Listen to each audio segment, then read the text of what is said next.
ए लालचंद, ए बाबू कहाँ से आवते रे? अरे कैसे जान बज गई हुआ धान्य बागवाना। अरे बताओ थी कहाँ से आवत आई सुना।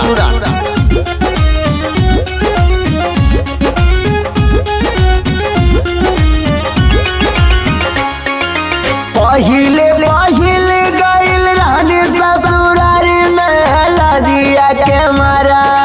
हे दादा लजिया के मारा घुसी गई गोरुआरी में। लजिया के मारा घुसी गई गोरुआरी में।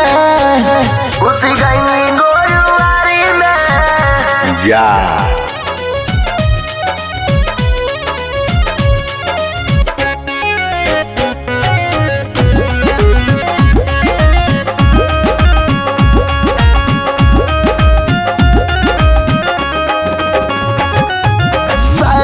में बनल रहल करिया बकरिया। जोर जोर बोले लागल दादा वही घरिया। हरि राम राम राम। सरिया में बनल रहल करिया बकरिया। जोर जोर बोले लागल दादा वही घरिया। टुकुर टुकुर ताकिले हम जाई के दुआरी में। लजिया के मारा घुसी गई गोरुआरी में। लजिया के मारा घुसी गई गोरुआरी में। घुसी गई गोरुआरी में।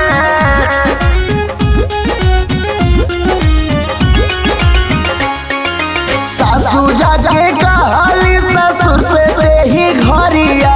जाके देखा गाए बाजे बोला तब करिया। जाके देखा गाए बाजे बोला तब करिया। सासू जाके कहली ससुर से ही घरिया।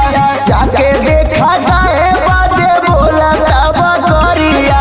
लगता कि बड़ा कसियार घुसल सारी में।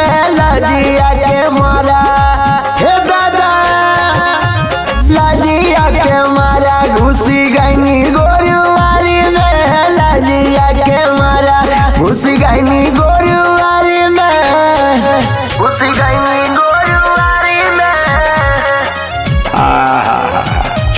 ओ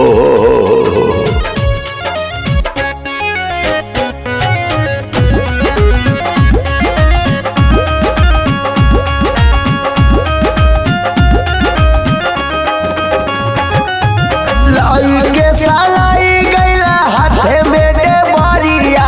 बारी के आजोर जब देख वही घरिया। बारी के आजोर जब देख वही घरिया। लाई के सालाई गैला हाथे बेटे बारिया।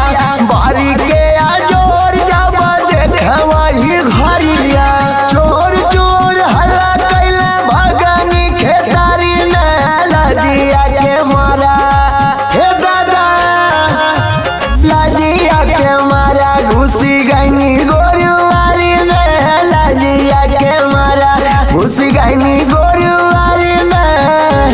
घुसी गई गोरुआरी में। हरि राम राम।